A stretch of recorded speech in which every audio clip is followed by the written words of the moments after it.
প্রিয় বন্ধুরা, আজকে আমি আপনাদের একটা খুবই গুরুত্বপূর্ণ স্থান দেখাবো। সেটা হচ্ছে নারায়ণগঞ্জে অবস্থিত দেওয়ানবাগ শরীফ, যা বাবে জান্নাত দেওয়ানবাগ শরীফ নামে পরিচিতি। এটি 1985 সালে প্রতিষ্ঠিত হয়। তৎকালীন হজরত সৈয়দ মাহবুবে খোদা রাহিমাহুল্লাহ, যিনি দেওয়ানবাগী নামে পরিচিতি, তিনি এটি প্রতিষ্ঠিত করেন। প্রতিষ্ঠানটির ভাষ্য অনুযায়ী তাদের শিক্ষা ও কার্যক্রম তাসাউফ ভিত্তিক মাধ্যমিক চর্চা, আত্মশুদ্ধি, কালব জিন্দা করা, নামাজের হুজুরি এবং রাসূল সাল্লাল্লাহু আলাইহি সাল্লামের প্রেমের সাধনার উপর জোর দেওয়া হয়। এই প্রশাসনিক বা সাংগঠনিক গুরুত্ব ইকপুরিয়া সহ কিছু সূত্রে দেওয়ানবাগ শরীফের প্রধান কার্যালয় ঢাকার আরামবাগের বাবে রহমত পরিচালিত হয় বলে উল্লেখ আছে। সেই হিসাবে জান্নাতকে মূল প্রতিষ্ঠার কেন্দ্র বা প্রাচীন কেন্দ্র হিসেবে ধরা যায়, আর কেন্দ্রীয় এই প্রশাসনিক কার্যক্রম অন্য স্থানে পরিচালিত হতে পারে। এটা উপলব্ধ তথ্য থেকে যুক্তিসঙ্গত ধারণা।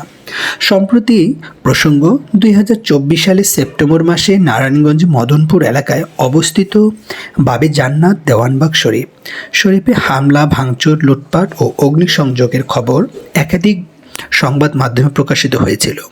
এটি স্থানটি সাম্প্রতিক আলোচিত ঘটনাবলীর একটি। সংক্ষেপে বাবে জান্নাত দেওয়ানবাগ শরীফ হলো নারায়ণগঞ্জে অবস্থিত দেওয়ানবাগ শরীফের একটি ঐতিহাসিক প্রধান কেন্দ্র, যা 1985 সালে প্রতিষ্ঠিত হলে অফিসিয়ালি সূত্রে উল্লেখ আছে এটি মূলত আধ্যাত্মিক সাধনা, তাসাউফ ভিত্তিক শিক্ষা এবং দেওয়ানবাগ শরীফের প্রারম্ভিক বিস্তারের সঙ্গে জড়িত একটি গুরুত্বপূর্ণ স্থান। এখন যেটা শুধুই ভাঙ্গা আর ভাঙ্গা, কিন্তু তারপরও তার সৌন্দর্য কিন্তু এখনও বিদ্যমান রয়েছে। আপনি চোখ বুলালে দেখতে পাবেন চারিদিকে শুধু সবুজ আর সবুজ এবং বিভিন্ন কলাকৌশল। শুধু তাই নয়, বিভিন্ন স্থাপনা এবং স্মৃতিসৌধ রয়েছে। শাপলা চত্বরের মতো একটি সুন্দর শাপলা, সাথে রয়েছে আরও অনেক কিছুই।